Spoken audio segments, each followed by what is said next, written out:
So I had some personal issues where I got hit by a car on my motor scooter and broke my leg. So I've been kind of jacked up.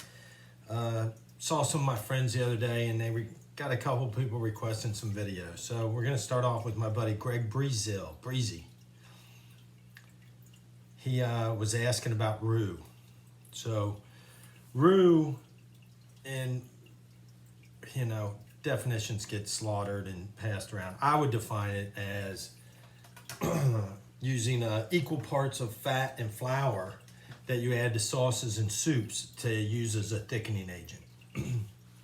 Now, I don't know all the chemical breakdown or exactly, it might not be exactly, if you ask a chemist, this might be wrong, but in my opinion, if you just take flour and throw it in as a thickening agent, it ends up giving you little like dumplings, little dough balls floating around in your soup or whatever. It's embarrassing and it looks like shit. So when you do make a roux, whether it's butter or chicken grease or pork grease or vegetable oil, I'm making one today with vegetable oil. It's backwards, but anyway, that's what it says.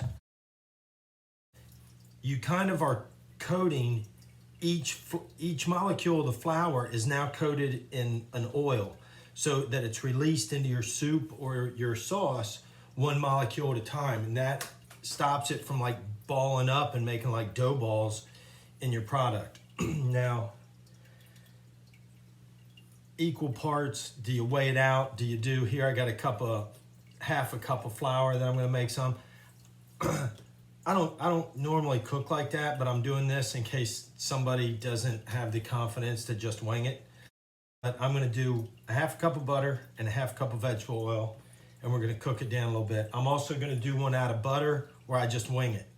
Because equal parts, I think you can throw a lot more flour in to this mixture than a half a cup.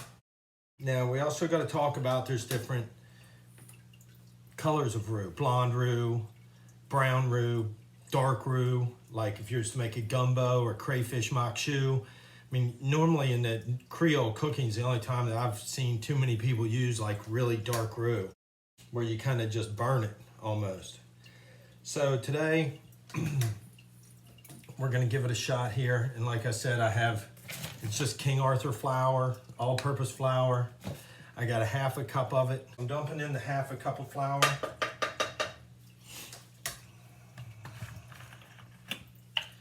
Coming in with a half a cup of oil. There's equal parts. To me, that's really a lot of oil. Your shit's gonna be greasy, but I think that's a good rule of thumb. So we will just mix this in, the flour in, and it acts different than water. Even if you do this with water, you end up getting little balls. The oil kind of lets it get separated. I mean, there's also a thickening agent, I forget what it's called, but you can just take butter in your hands with some flour and like work the flour in the butter and then throw that in your soup or sauce. That will act as a better thickening agent than just throwing flour in. Or flour and water, like make a slurry. And you can see up here, there's like little lumps. I'm just working it in. Just stir it around. It doesn't make little dough balls in the fat. Whereas if it was water and it was getting hot, it would start cooking and making dumplings.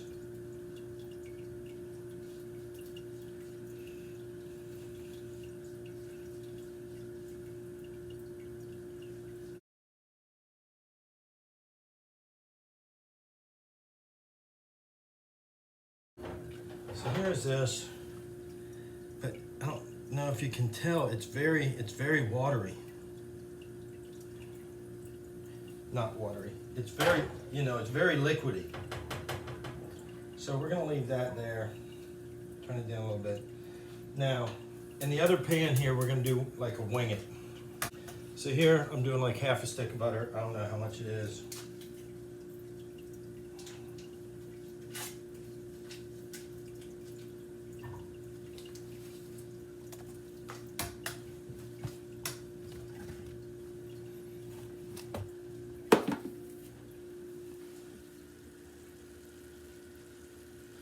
So see, it's kind of boiling up there.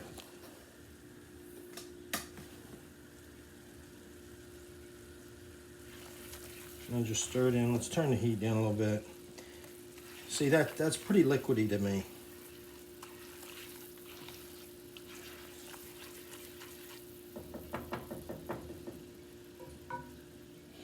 Okay, so this one's cooking down.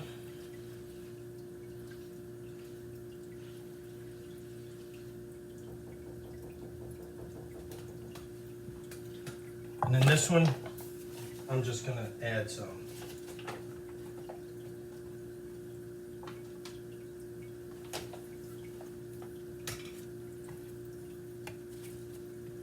Okay, so battery ran out there. But that's basically it. Now this one that I made by eye, if you look, it sticks to the pan. You know, see that? It's kind of like thick cream of wheat or something. So, and even this, I can tell it looks kind of greasy. I could add more flour to this. Now the one where I did it by the, the book ratio, there's a lot of this, there's a lot of oil on top. You can barely see it there moving around. So you still have this paste, but it's not as thick. It's more liquidy. So there's two types of roux. Personally, I like this one, and I'd even go thicker. Then what you can do is, I'm gonna take this out and put it in a to-go container that we have 1 million of them here, and I'll date it and label it that it's roux. And anytime I need some, I can just go in there and grab a couple fingers full and throw in my sauce, throw in my soup. But for right now, what I'm gonna do is we're gonna combine these two, because I don't like, this one here is too thin for me. So we're gonna throw that in there. Also, you can see in the video there that it's kind of, it's runny.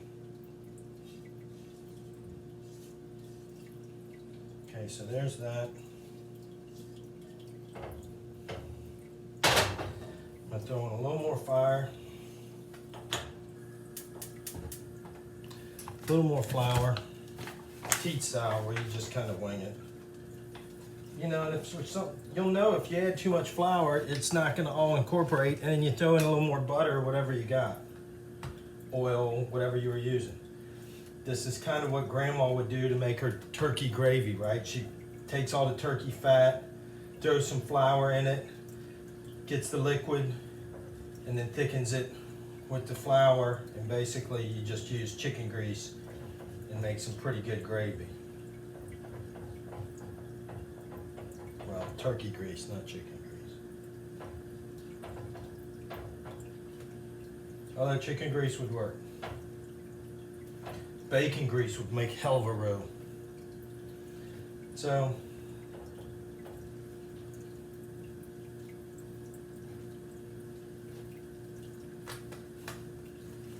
here again, I'm just trying to incorporate.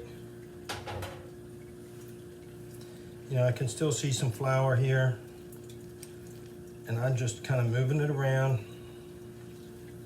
letting it all incorporate. And see, this is gonna be nice and thick, something I can work with, not a bunch of grease on top of some flour. Because the flour is what thickens your sauce and your soup, not the grease, not the oil, not the fat. That's just a way so that it incorporates it better into your sauce. So I don't want a lot of oil. I don't want a lot of grease. I want a lot of flour. So that's a pretty good consistency there. It holds its shape, and now it's hot. As it gets cooler, it'll get even harder. So, that's kind of it. I can throw that in, it's done. I can throw that in a sauce or a soup now, and it'll work. What I'm gonna do is I'm gonna put some of it away, and we're gonna leave a little bit in the pan, and I'm gonna make black roux, just in as example. Okay, so we're looking down into the pan here. You can see the color is getting darker here on the edges. See, it's dark brown down there at the bottom.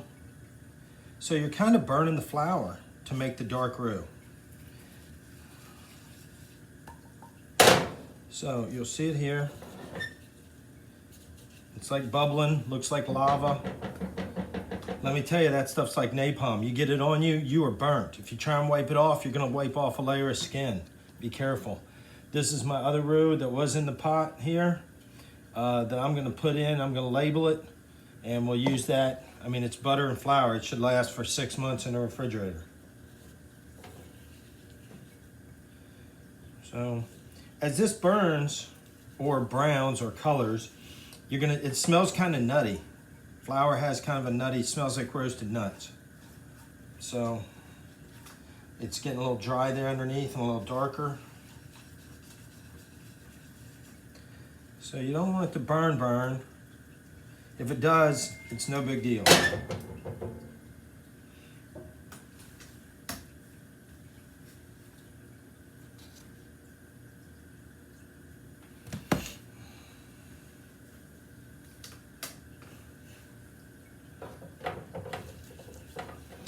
So, should be able to see there with the color. I mean, you know, that stuff, it's getting definitely brown. I can start to smell it. So, I mean, I've seen guys making dark roux. They throw this on the stove, they walk away and forget about it. 20 minutes later, they come back, and when they flip the pan over, it's all black underneath. But when they stir it in and do this, you know, it all works itself in. Actually gives your roux some nice color. If that's what you're, you know, if you're going for the black roux.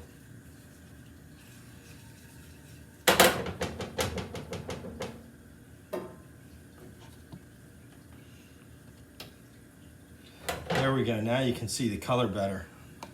So there's the original roux.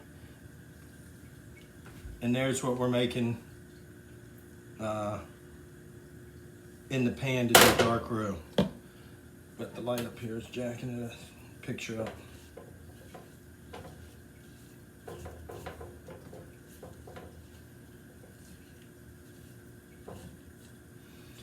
Personally, I like making roux with butter rather than oil. Butter always tastes better. Butter always gives good flavor. Can't go wrong.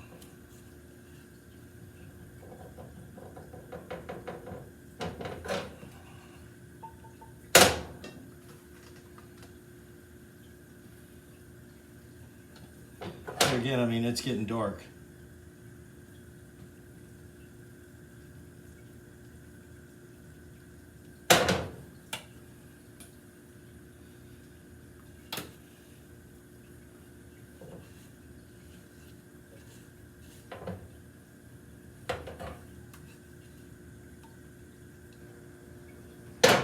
So you can see it's starting to smoke now. Some of that's pretty dark.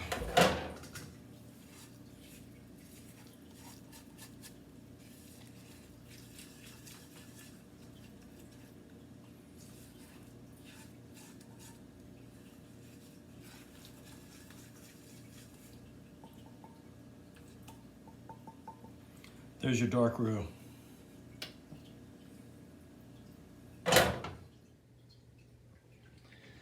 Okay, well there you have it. There is there's the darker roux. There's the blonde roux.